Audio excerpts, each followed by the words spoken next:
जी, मेरा नाम डॉक्टर मोहम्मद यूसुफ डोटो है और मैं यहाँ डॉक्टर नसीर यूनानी पंचकर्मा ग्रुप ऑफ हॉस्पिटल्स में सीनियर फिजिशियन की हैसियत से काम कर रहा हूँ।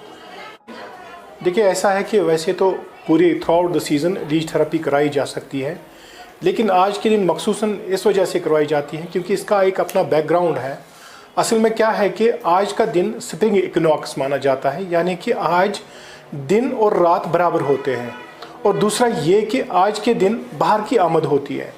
समझा जाता है कि पूरे विंटर्स में क्या होता है कि इंसान के जिस्म में आलाइशात उभरती रहती हैं, यानी कि इंसान के जिस्म में टॉक्सिन्स बहुत ज़्यादा उभर आते हैं, जिनके वजूहात ये होते हैं कि लेसर एक्टिविटीज़ रहती हैं, जिनकी वजह से ऑक्सीडेटिव स्ट्रेस पैदा हो जाता है, जिनकी वजह से बहुत सारी बीमारियां होने का ख़तरा लाक रहता है। तो इस वजह से आज का दिन मौजू माना जाता है कि ये यूँ समझ लीजिए कि ये डे आउट और डे इन है, यानी कि आज विंटर्स पूरी तरह से निकल रहे हैं और समर्स आ रहे हैं। तो इस वजह से आज का दिन मखसूसन माना जाता है कि आज ही के दिन जिस्म डिटॉक्सिफाई होना चाहिए और अपनी ओवरऑल हेल्थ जो फंक्शंस है, वाइटल फंक्शंस हैं, उनको हेल्दी बनाया जाए। तो अल्लाह का यूँ फजल है कि एक ऐसा क्रिएचर है ये लीच या जोंक जिसे कहते हैं हम। अल्लाह ताला ने इसके लॉब में, इसके सलाइवा में कुछ ऐसे एंजाइम्स रखे हैं कि जो ही ये बाइट करता है, जो ही ये आप खून पीने के लिए वहाँ पे बाइट करता है, तो वहाँ पे ऑटोमेटिकली कुछ एनाल्जेसिक्स निकल आते हैं, जिनकी वजह से अगर इसकी थोड़ी बहुत पेन होती भी हो वो मिनिमाइज़ होती है। और दूसरा ये कि वहाँ पे कुछ एनेस्थेटिक एजेंट्स होते हैं इसके सलाइवा में जो बिल्कुल सुन कर देते हैं इस जगह को, जिसकी वजह से पेन बिल्कुल भी महसूस नहीं होती है। तब भी अगर पेन होती भी है तो मेरे ख्याल से वो मॉस्किटो बाइट, जिसे हम कश्मीर में याद वनो मही टाइप खोचन ज़्यादा आसान, क्या ये इम्प्योर ब्लड पी लेती है? ऐसा बिल्कुल भी नहीं है। असल में ये एक गिव एंड टेक मेथड है जो अल्लाह ताला ने इसके सलावा में जो इसमें मवाद रखे हैं, जो अज्जा रखे हैं, उनमें तकरीबन 38 बायो एक्टिव सब्सटेंसेस देखे गए हैं जिनके वेरियस हेल्थ बेनिफिट्स हैं।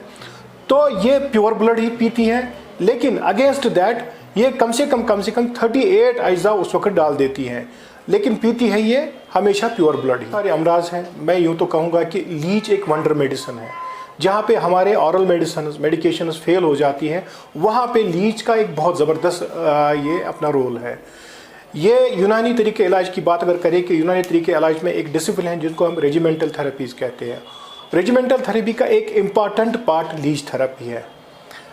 लीच के बुनियाद पे हम बहुत सारे ऐसे अमराज हैं जिनमें जल्दी अमराज है, जैसे सोरियासिस है, विटिलिगो है, एक्जिमा जैसी कंडीशंस है, वो ट्रीट करते हैं। इसी तरीके से ऑर्थोपेडिक बहुत सारी प्रॉब्लम्स है, जैसे नी ऑस्टियोआर्थराइटिस है या क्रॉनिक एलबीए हो, वहाँ पे इसका मुआविन रोल रहता है। इसी तरीके से और भी सारी कंडीशंस है, जैसे हेमराइड्स हुए, पाइल्स हुए, उनमें इसका अगर कंजस्टेड पाइल्स होंगे तो इनके एंजाइम्स की बदौलत उसमें भी फ़ायदा हासिल होता है। इसी तरीके से दवाली एक सूरत है जिसको हम वेरिकोज वेन्स कहते हैं, उन अशखास में हम लीच डाल के बहुत ही फ़ायदा मिलता है। इसी तरीके से वेरिकोसील कंडीशन है, वहाँ पे भी इसका रोल बनता है।